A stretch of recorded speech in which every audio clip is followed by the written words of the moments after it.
If I could have become a pianist, I would have liked to have been like John, but my hands and perhaps my brain weren't really equipped for it. We performed together. You know, we were young, oh my gosh, 20. You know, that was 50 years ago. He was gorgeous and obviously an enormously talented pianist. And there was no question that he was going to make a big presence in the music world. There are many kinds of pianists. Some have their way from youth on, others keep developing, and John was one that looked for that growth possibility in himself at all times, and I think that that's an important thing to think about. John was always going forward.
He was a singing pianist. There's no question about that.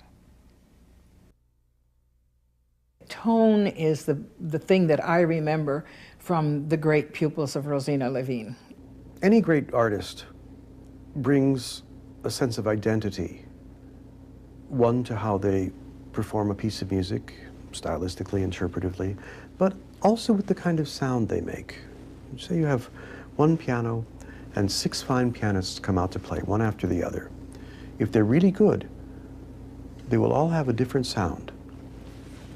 And those pianists like John, who had the upbringing of the Russian school, and particularly with Rosina Lhévinne, brought a real sense of wide dynamics to the piano repertoire. I understood that if you, to be a successful pianist, you had to study with Rosina Lhévinne. Ultimately, one had to become good enough to begin a career as a pianist or a serious musician, to be good enough to study with Mrs. Lhévinne. You remember those little practice rooms, and you could hear people all up and down the halls there at Juilliard School, yeah. And I was there one day, I first arrived a few weeks ago, and I heard this tremendous piano playing in the next room from me. The octaves and all this great and I was, those years, pretty good player. I thought, my God, listen to that, I could never achieve that. And it turned out to be with John Browning next door. Whenever I see John Browning, we talk about this, and he laughs, you know. I say to him, you're the one that made me become a composer. We used to walk with her here. Yeah, the school was up there, and she would make this trip every morning and every afternoon. And then we would come in here if we had to have those extra little sessions where she didn't want to go back to the school, like in the evening. And this was the wonderful, elegant building she lived in.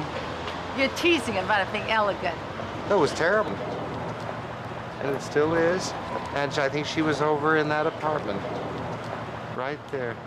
And it was a tiny apartment, remember? What was it? You walked in, there was a little teeny entrance foyer where she ate. There was a step-down living room, tiny, just room for the piano and a sofa and a couple of chairs. And there was a little teeny hallway and a bedroom, not a big bedroom, and a bath, and that was it. What was so marvelous is that everybody who was who in the world came here. That's right. To visit so her. This was where a lot of the people would be shocked, and they would say, the great Rosina Lhévinne lives here.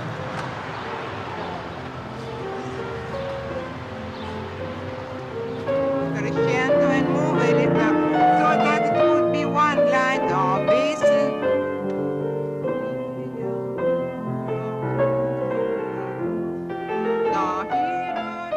You would come and play for her, yes?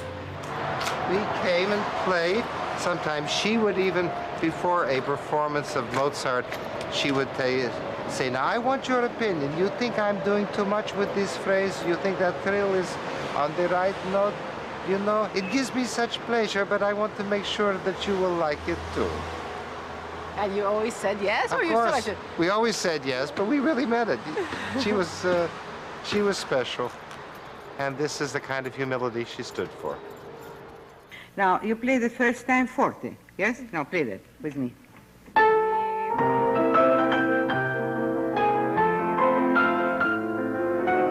She often said to me that she felt that the most important thing was that the artist, the performer, never feel that he or she was greater than the music. And that has stuck with me as a sort of the ideal by which I try to live. I think she really believed that. And I see so much today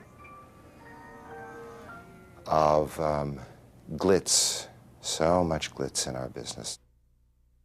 She wanted to strip her life of things that she felt were unnecessary, that got in her way, or things that she felt were socially unjust. She had a very strong, this I'm positive of, she had a very strong sense of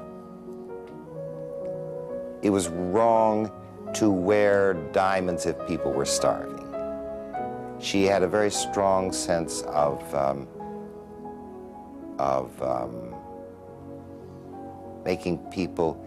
never making people aware that you have more than they do. She really, again, it was part of this whole ethic of hers. You can't separate them, this idea that the musician is the servant of the composer, the performer is the servant of the composer, that you place the music before yourself, and the simplicity of living, lack of ostentation, not greedy about money. It all fits into a whole. It's all a rather selfless, ascetic, idealistic way of looking at art and life. What a tribute to a teacher. I think Rosina's training at Juilliard set him up for a wonderful career. I think she was very influential in a whole generation of pianists.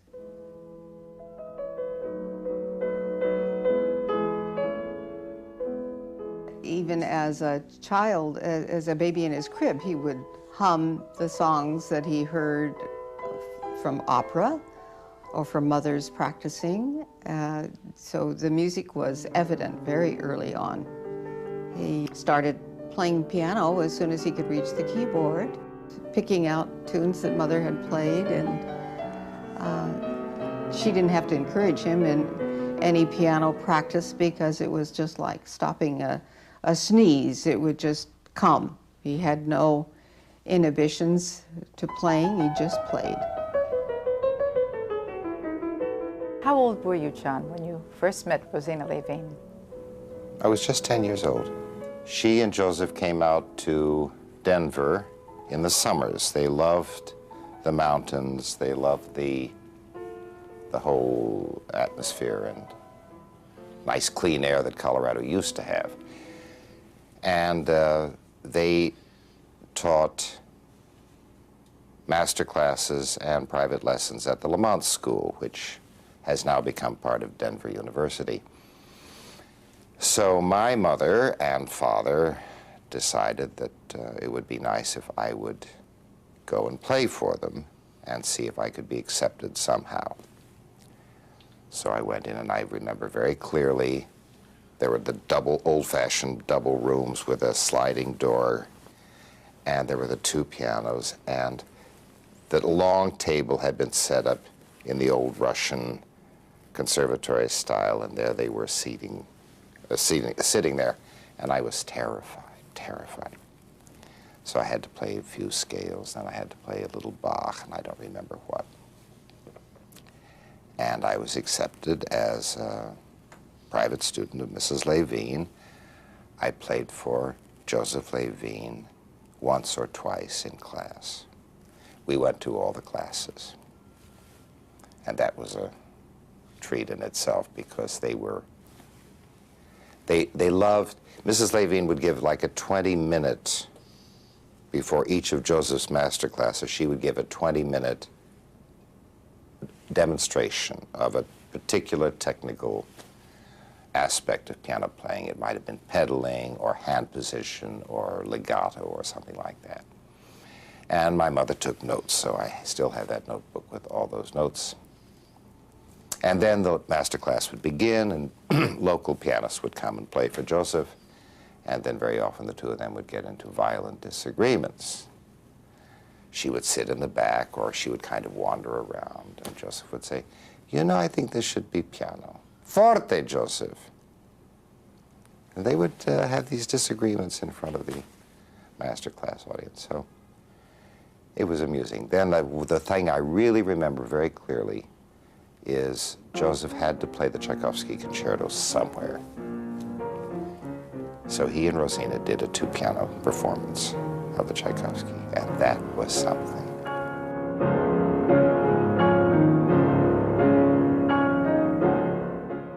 He studied with me in the summer when we taught at the Lamont School, and then they moved to California and studied with me one summer. And in 1952, he won the Joseph Lhévinne Scholarship, which I offer every year in the name of my late husband.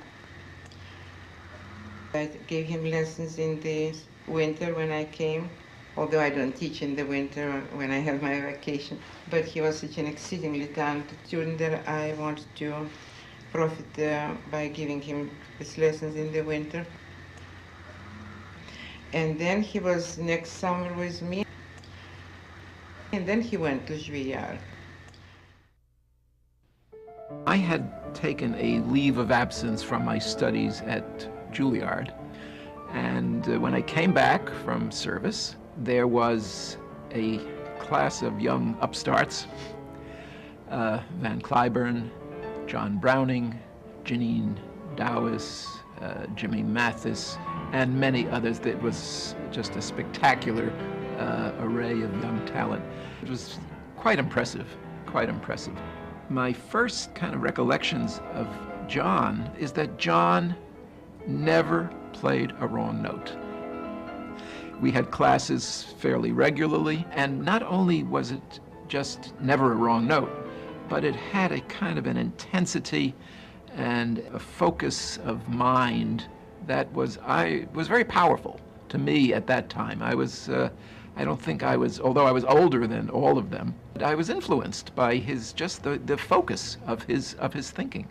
I remember the C-sharp minor, Bach, Prelude and Fugue, Book 1, and he played it in class, and it was just so right. It was so intelligent, the things he saw in that fugue, the things that he brought out, and the whole concept. It was very, very, very, very strong, and I was terribly impressed. John was of course a tremendous talent. For the 100th anniversary of the House of Steinway, they had a competition for that, and John was the winner, and he also won the Leventritt. And I remember at that time, John, I think he and Van had won it consecutive years, and the dean of Juilliard at that time was Mark Schubart, and he always insisted on calling it the Leventritt Award, which seemed amusing at the time and was pretty much on target. The Queen Elisabeth, of course, at that time was probably the major competition in the world, and he came in second to Ashkenazy. I think he was pretty happy anyway, because Ashkenazy, he considered him just a phenomenon. On the radio, it was like the Tour de France, only for pianists. And Queen Elizabeth and Jack became very close friends. He kept in touch with her the rest of her life.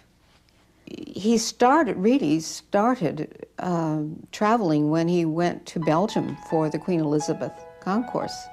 He loved travel. He enjoyed seeing these wonderful places, architecture and the art. He had wonderful successes. He made marvelous friends. He was in beautiful homes, marvelous auditoriums. Mother and Dad went with him on this tour with the Cleveland Orchestra to Russia. He and George Szell were very good friends. Mother and Dad were in the audience watching the faces of the Russians who were enthralled. Mother said there was one standing ovation that lasted for almost an hour.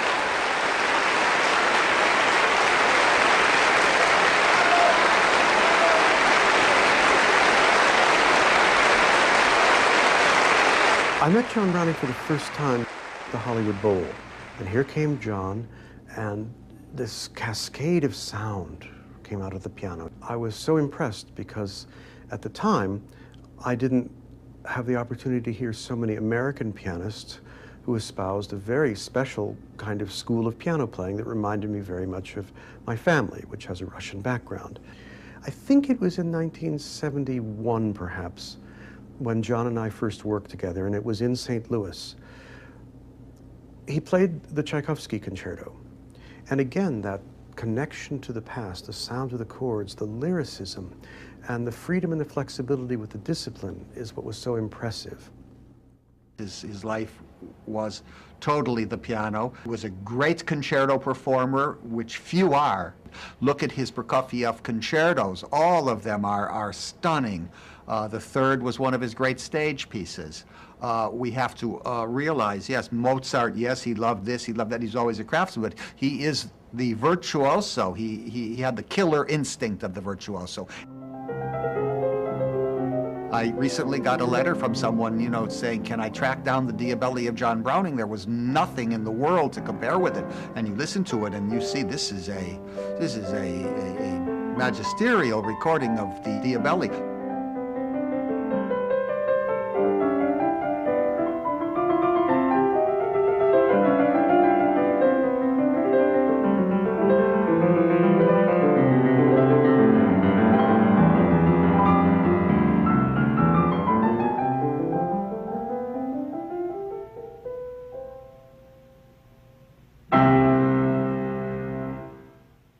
His repertoire, his recordings, his whole attitude toward music makes him into that mold. He's one of the great pianists of his era. He called me one day and he said, "David, I'm working on the Dante Sonata. I'm going to be recording it for Delos, and I would love to come and play it for you." A day or two later came over and we played it flawlessly. He didn't play anything but flawless. And he said, "Now can you possibly tell me something about it that would help me?" Now this is a kind of humility that you just, don't find every day from, a man of mature years who is one of the most famous pianists of our time. I had known John, of course, through his recordings and his performances growing up in America, growing up in New York, hearing him on the radio in interviews, and was fascinated with him as a person as well as a pianist. I was a student at the Manhattan School of Music. At that time, John, I think, had just joined the faculty as a person who was supposed to give master classes. I don't think he had private students the first years. And it was certainly something new for us, too, in Manhattan, to have a figure like this, a great pianist, a very charismatic person, come and give a tiny little bit of his world to us on 2 afternoons a week. And it was quite something, quite memorable. He didn't waste a minute, he didn't waste a word. He was tough, he was precise. Not everybody probably would have felt comfortable with him. He was simply so severe, in the same way that his playing was severe. He was such a classicist. There was almost an excruciating beauty to how he played. One time he actually played an entire Carnegie Hall recital for us that he was preparing. It was 2 months before he was to play it in Carnegie Hall. And he announced before he played, "It's not ready. I have 2 months. Here goes." And he didn't miss a note. It was one of the most beautiful, elegant performances of the Liszt Sonata and a number of other works that I've ever heard. And there was just a silence that followed it. We didn't really know how to respond. And after all of that, we had to get up and play ourselves. It was hard. He was quite a figure.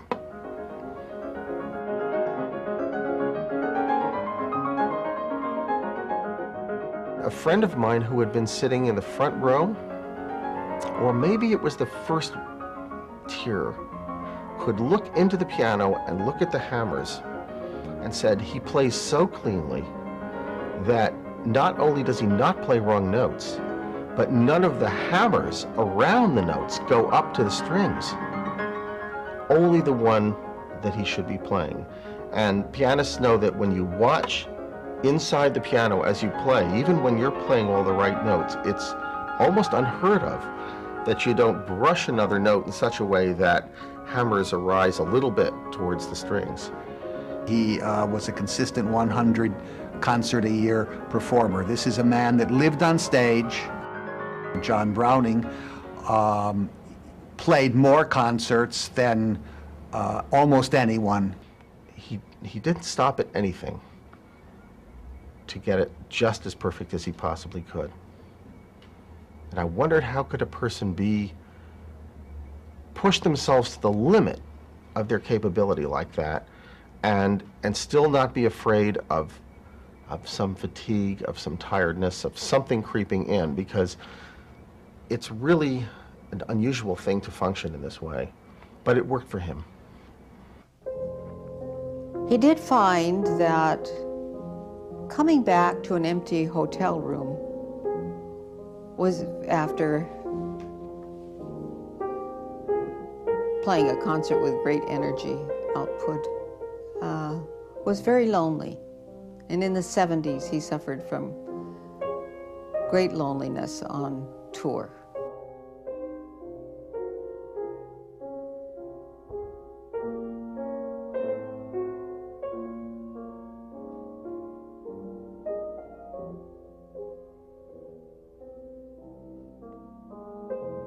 He would call me and say he had the ghastly lonelies. After all, he was traveling most of the time by himself and not with a group. In the early 80s, he became practicing Catholic and went to Mass almost every morning at 6:30, wherever he was, no matter how late he had been working. And that way he would meet people on a daily basis and would establish a little family feeling. That was very, very nice for him. Eventually, in 1992, he decided he wanted a little dog that could travel with him so that the hotel room would not be empty. And he was introduced to a beautiful little prize-winning papillon named Tyler, who was 4 years old, had been a national grand champion, best of breed, beautiful gold and white with wonderful butterfly ears. Tyler gave John a kiss and licked his ear, and they were best buddies from there on for the next 9 years. Yeah.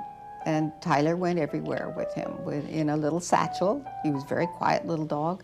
Once in a while, he had a star on his door with his name, Tyler.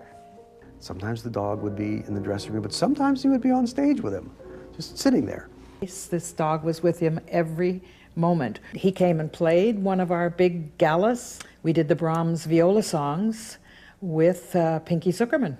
Well, at the end of the concert, when we were all sitting on the stage and having a very relaxed thing where this person got up and performed and that person got up and performed. So I told the audience at the end, I said, there has been another member of the audience here the entire time that you did not know about on the stage. And he unzipped the little carrying case and let him out, and he ran around the stage. The audience went crazy. And it was very sweet. I think John needed almost to be a father, and Tyler was his son.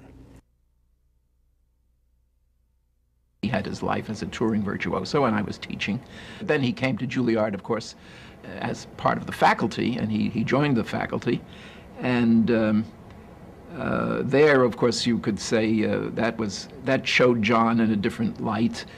He was a very good colleague. In Australia, actually, there are a great many recordings that are made available, and John Browning's name was one of those pianists of which I had the pleasure to hear as a young man growing up. I was quite aware of the magnitude of his reputation. And I heard his Chopin etudes. There was a wonderful elan about the performance, and so I decided to venture to Juilliard and do an audition. The week that I was moving here, about 3 days before, there was a Boston Pops concert on TV, on public television, and it was John Browning playing Gershwin, Rhapsody in Blue. So that was the first time I actually saw him performing with an orchestra, kind of, it wasn't live, but on TV. I'm like, oh my gosh, that's my teacher. I'm gonna go study with him in 3 days.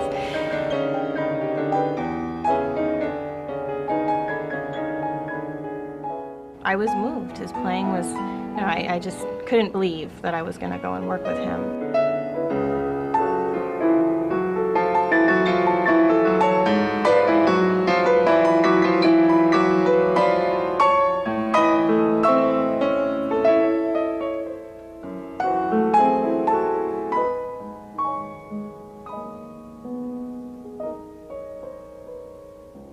I was very taken by his playing.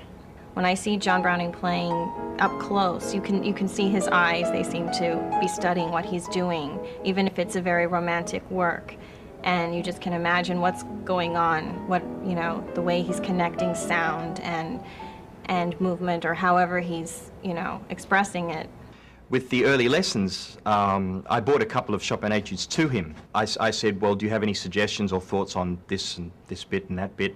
He would say, I leave things alone until I see, I intuit that there's something out of place, and then I move in. And of course, when he said that, he physically moved in, just to emphasize the point. I think I'd had a memory lapse. And he said, oh, this happens to everybody. And I think he was thinking about a part in the Trout that he'd been practicing probably during the day. And then I'd come for my lesson, and he said, I always have this problem. He starts going to this passage. And he said, so I always practice like this. And he started blocking out the passage. And he said, just do this. I have to do it. Everybody does it. Don't feel bad. Try it this way, and it should help. So, you know, that was the big thing that put my mind at ease. He was always enthusiastic about the repertoire I brought in, and actually extremely eclectic with regard his taste. I brought in Ives' Concord Sonata one lesson. I brought in Janáček's Sonata, which intrigued him greatly. He loved the harmonies of that piece. Certainly the clarity of his playing and thinking, yes, influenced me a great deal later on. As a matter of fact, later on I was interested in exploring much of the classical repertoire which suited him to a T. You definitely see the difference of having a teacher that is actually on the concert stage on a regular basis. He was a concert artist, I felt, first and foremost. But amazingly enough, I had pretty regular lessons. I really appreciated having that flair that he was bringing from a totally different place. I have to say, in retrospect, the freedom he allowed me, he had a certain wisdom, I think. He understood what he should leave, and took hold of things for which he felt he should move in, as he put it. And his integrity was, I think, pivotal with those decisions. When he'd mark in my scores, there were a lot of marks if it wasn't just being exact with the rhythm and the notation. If I'd forget something, he wouldn't write, practice this or drill it. He'd write study. So that was a new concept for me. It was this idea of, really analyzing it and kind of looking at it. I did find that even with all of this needing to be very exact, the forte is here, there are so many descriptive words dealing with temperament and emotion in my music from him. There was one, the Schumann G minor sonata, I was looking it over again, and he wrote on the first page, wild passion, young passion, head tossing. I'm like, wow. Yes, the Prokofiev Sixth Sonata, I'd studied with him, and the third movement is a waltz. And the front is, he wrote on the first page again, Romeo and Juliet, voluptuous. and so those things really stay with you if temperament in your playing matters. He did sense perhaps an internal conflict of mine, but for which I was not really consciously aware at that stage of the composing and the playing. But early on, he was very interested in me bringing to him my own works. He explained how he's got these Alice Tully Hall concerts paying tribute to his 60th birthday coming up, and he is interested in taking on a modern work. This first etude intrigued him a great deal, or it interested him a lot, pianistically as well as musically. I think he felt there was something that suited him and his mechanism very well, instinctively, when he heard it. I think it appealed to him also, well, it did because he said so, to get a work that was by somebody that was, an unknown. I mean, I'm perhaps still not particularly known. I was certainly not known then. So I actually wrote the second and third etudes in quite a hurry, just because I was so moved, actually, by that gesture. It was one of the most moving experiences I've had as a human being. John Browning liked to imitate Rosina Lhévinne's voice. Many things seemed very endearing, the way he would seem to remember her and, the information he would convey. If there was something you were doing wrong or could improve, he would come up, every now and then it would come through Rosina's voice. And it was kind of, you didn't feel like, the feminine side was missing because you had this Russian lady kind of coming through a little bit. If there was any tension, something I was doing wrong, it was nice to hear it from Rosina's voice.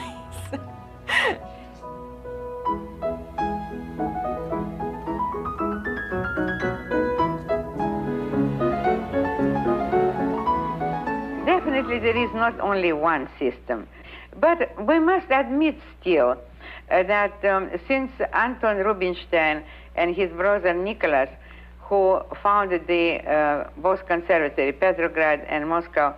It was so many wonderful pianists, and it continues now. As with several other of her students, I feel the need to pass on that sense of the tradition. As you well know, she made a very big point of Anton Rubinstein, who must have had an extraordinary effect. First of all, he was the founder of the whole Russian school of piano playing. He single-handedly established both the Moscow and the Petersburg conservatories. He set the whole standard of piano playing in Russia. And he apparently gave a series of final concerts in Moscow. I don't remember whether it was over a year or 2 years or 3 years, but he ended up playing almost everything written for the piano. And they all went, and they retained very vivid memories. One of the most interesting verifications that I had was a discussion with Abram Chasins, who had been taught by Hoffman. And I mentioned a couple of things in the course of the conversation that Rosina had talked about, of wonderful ideas that Rubinstein had had, which came forth in those final performances, like pedaling the whole end of a Schumann sonata on one pedal. And he said, my God, I remember the same thing Joseph Hoffman telling me. Those pianists like John, who had the upbringing of the Russian school, and particularly with Rosina Lhévinne, brought a real sense of wide dynamics to the piano repertoire, no matter what the repertoire they were playing. So the fortes were big and fat, and the pianos were soft and delicate.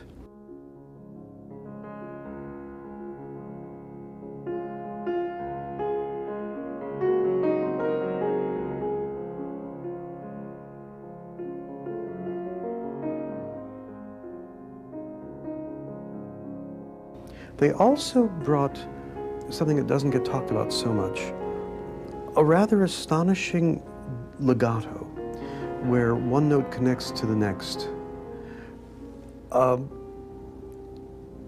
If you sing, or if you play a string or wind instrument, this is relatively easy. But for the piano, where each note is struck by a hammer, to get the notes to connect without hearing the hammers themselves is a very difficult process.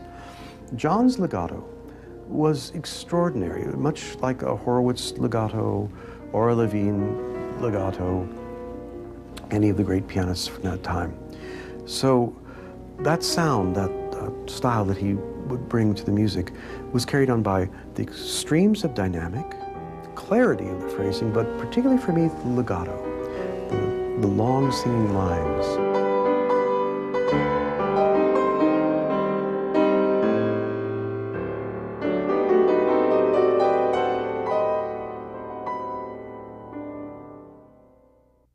One thing which was characteristic of the so-called Old Russian school was the rather flat fingers, which many people watching Horowitz and the tapes of Horowitz remarked about, and they thought that was unique to Horowitz, but it was actually a very standard among the Russian school teachers and pianists of that period. The model position for the hand was the B major scale, where you had you had a lot of black notes rather than just the white notes of, say, C major. You had black notes which put the fingers out more. The point of the flat finger was that it produced a better sound. The fleshy part of the finger here as opposed to the hard, bony part of the end of the finger. So that melodic playing, particularly using a flat finger, produced not only a fleshier contact with the key, but it also automatically produced a slightly slower, less speedy attack on the key, so that you tended to get a better sound from a flat finger than from a pointed curved finger. the Russians all, and I've spoken with Horowitz about this as well, they all emphasized a principle of Rubinstein's, which was this, what they called the dome, or the arch of the knuckles here, so that this knuckle would be strong and almost unbreakable, that you could put tremendous pressure on it and it would never collapse. But you could have straight fingers without any bending in, just straight. And then the wrist and the arm would be flexible, so that you would keep this firm arch here, but the wrist would be flexible, never tight. The thumb particularly, never tight. That's what causes so much tendinitis, is a tight thumb. And that you played as if you had weight from the shoulders, a weight on your shoulders, so that you did not play with tightness. Evenness was very important, that the scales and all the passage work be even, not necessarily so fast, but very even, and often Mrs. Lhévinne would say, if they are really even, and Joseph found this out himself all the time, if the passage work was even, it sounded faster than it was, and if it was not even, it sounded slower than it was. So the advantage was to have very even passage work. Above all, they both hated, both Joseph and Rosina hated a percussive, ugly tone. They did everything they could to teach you to develop a big, rich sound for relaxation of the shoulders and elbows down rather than out. Those were very important principles. And also to sit up straight, but leaning slightly into the keyboard, rather than an arrogant attitude of back where you cannot get the weight of your body into the keyboard. I think that it's excellent to introduce the double thirds and double sixths, and they are the fingering by Plaidy, which I like very much. And for advanced students, that is the most valuable exercise, are the double sixths, because they really limber the fingers very beautifully. There is nothing better than before you go to play a recital or a concert, few minutes like my late husband always did that, and John Browning and Van does that. Just play a few minutes, double sixths, and you feel like you practiced a long time. It seems to me that there is a great deal more tendinitis going around now than there was when I was in school. I don't remember a single Lhévinne pupil having a problem with tendinitis. I think part of it is the technical approach, but part of it was also Rosina was very careful about warning the students, never practice without warming up.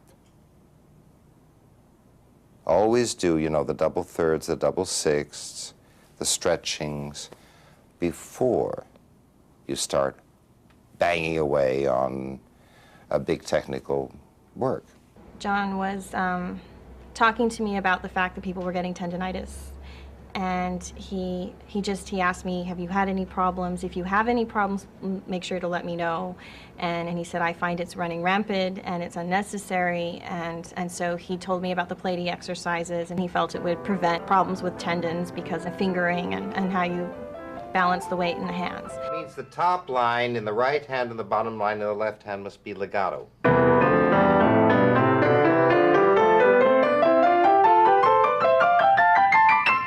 Keys, and then double six, which I personally find the most helpful because it not only gives you the legato, but it stretches the fingers. You also learn to bounce the thumbs so that you don't get tight in the thumbs. Everything is focused on the top of the right hand and the bottom of the left hand.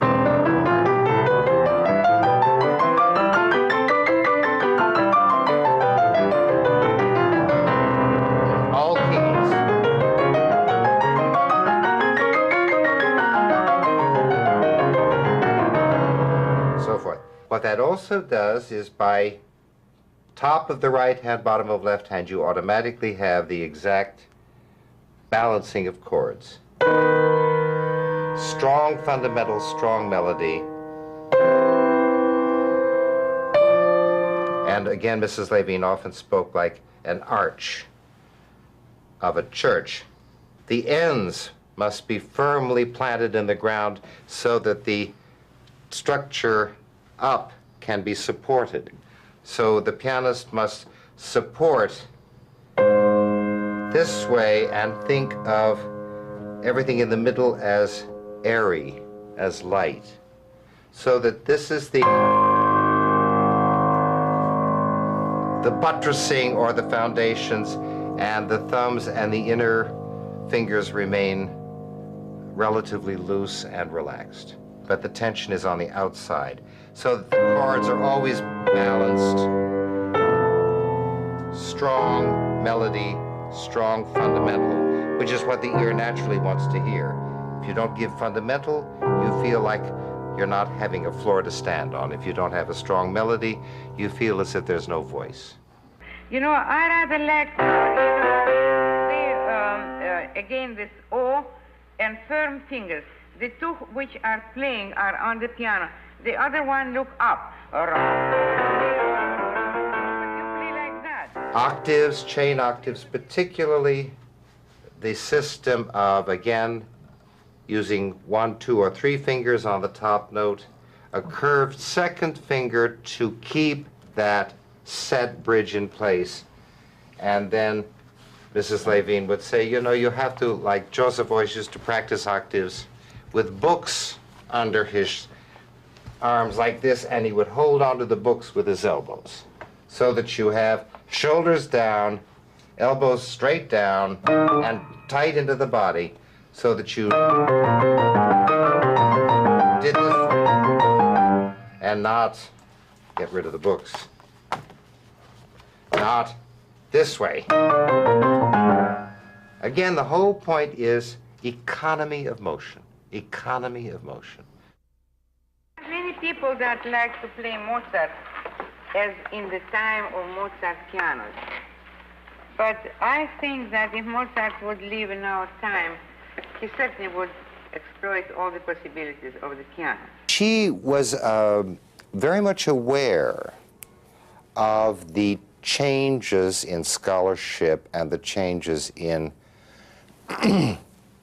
style that had taken place with Mozart and Beethoven and Bach. So that she would go, she prided herself on going to Rosalind Turek and saying, you know, you must teach me how to do the ornaments. Now, they are so different from when I went to school, which is true, because when she studied at the Moscow Conservatory, everybody played all the ornaments on the note. But the whole scholarship changed so that it was off on the auxiliary. She made sure that she was up to date on editions, on scholarship. She was not afraid to go to someone and ask questions. What music was closest to her heart? I think there was a repertoire, musically, there was a repertoire that she felt very secure with, which was perhaps the repertoire that she'd grown up with. Chopin, Schumann, Tchaikovsky. She didn't need to be told anything about that music. She knew how that should sound. But Mrs. Lhévinne told us she didn't fully understand how to interpret mid-20th century music. So what was her reaction when you premiered Samuel Barber's concerto? She just said, I don't know anything about that kind of music, and you do it on your own. But of course she went to the premiere, and of course she loved it, and she was very proud, and she enjoyed meeting Mr. Barber, and they had a good time. You know, he was about 24 years old when this was happening at Lincoln Center. The opening of Lincoln Center was, they commissioned Sam Barber for the piano concerto and Browning to be the soloist. He had won the Leventritt, and he was the big American pianist along with Van. Before the concerto was written for me, Sam asked me to come up to his country house in Mount Kisco, Capricorn, and do what every other artist who he had ever written a work for did, which was to sit for 3 or 4 days and play just about everything that you knew. He had done that with Garbusova and with Leontyne Price and with Horowitz and so forth. So he kept questioning me about how Rosina had taught me technically. And I said double thirds, double six, cross hands, practicing like the finale of the B-flat minor sonata of Chopin, or the octave, or the scale runs in the Tchaikovsky last movement, in the più mosso section. He put all of that in the score. He put in double rows of double six in the Barber Concerto first movement. He put in crossed hands writing all over the place. In the cadenza, it was constantly crossed hands. He put in double thirds. Every single thing that I had talked about was the Russian method he put into that concerto. And I thought to myself after I looked at the first movement, dummy, why didn't you keep your mouth shut? You've only made the concerto harder for yourself.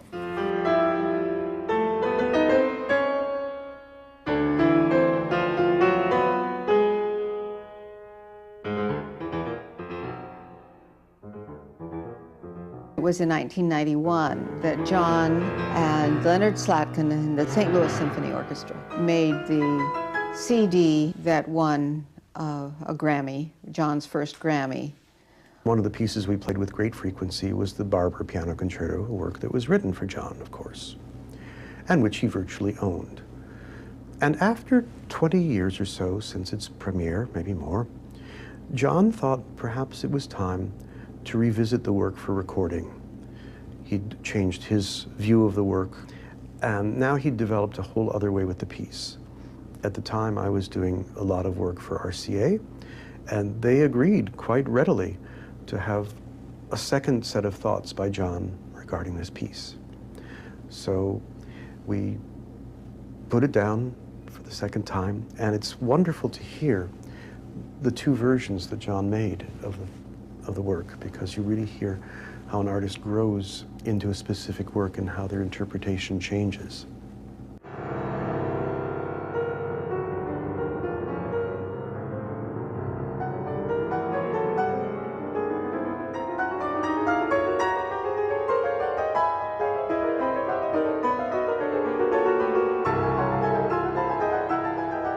He was so pleased to win a Grammy. He said, "Sis, this means so much to me because it's given by your peers." It's the only way it is to live with the times and all the time seek for something new. You remember this, she would say, you know, they would come back and they'd say, but you said that to me last week. She said, yes, but you know, dear, last week it was raining. And today the sun is shining.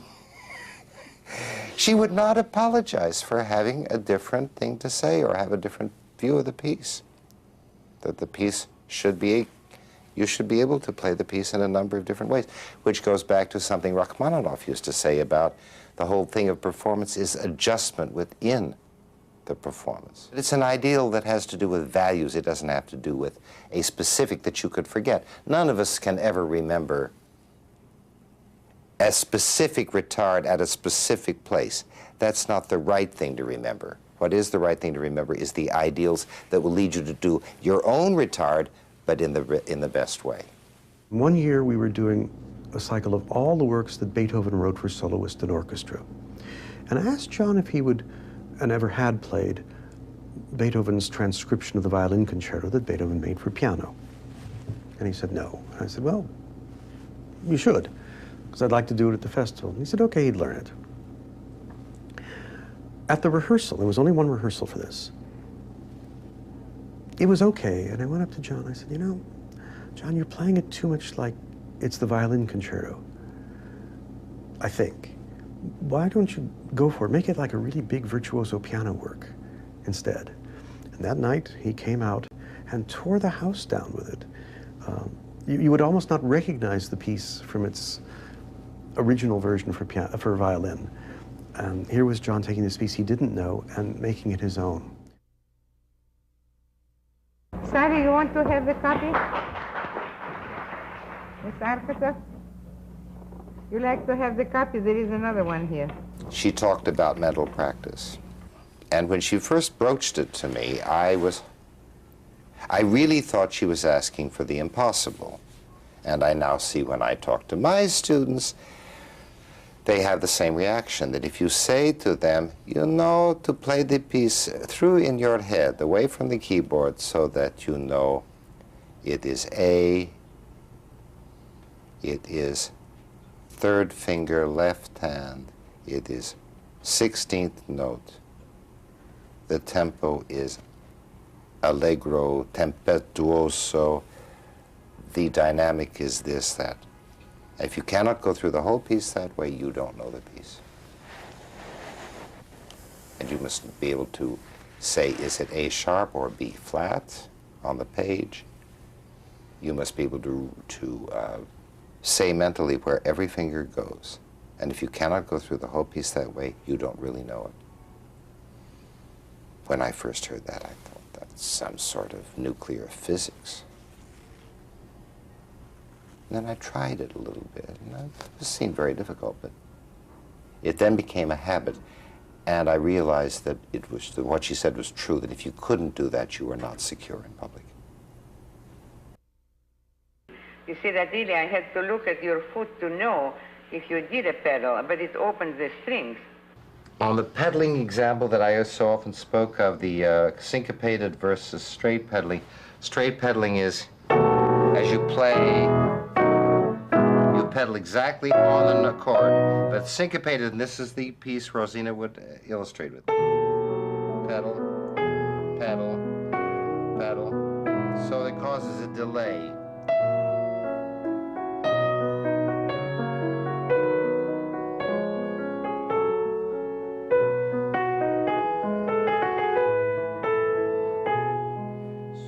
So that you create a seamless, or as seamless as we can on the keyboard, a seamless legato by delaying the change of the pedal. You technically blur that much, but you're not aware of it if you're skillful. They both recognize that the piano sound dies the minute it's struck, so that a legato for a pianist has to be faked. There's no such thing as a genuine legato. So you have to be a master of illusion. Also, another point Rosina made so often, and I remember her saying this over and over again, before you start a piece, put the pedal down so that the piano is wet, not dry. And don't approach a beginning of a Chopin Nocturne without any pedal. Open up, if the dampers are all raised, and have the piano sound automatically going into an instrument which is open. The difference, if I pedal on a Chopin Nocturne before, if I play just and then pedal at the same time, this is what you get. But if I put the pedal down beforehand and then, it's a different sound.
When I got the news that John had died, I was at home, and the call came, and I knew he was sick. It still was a shock. I mean, he was not old.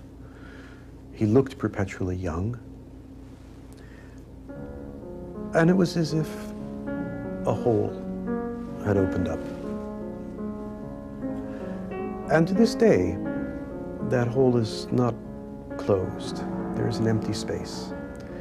Certain pieces of music, certain friends that I see, we all think about John and we remember him.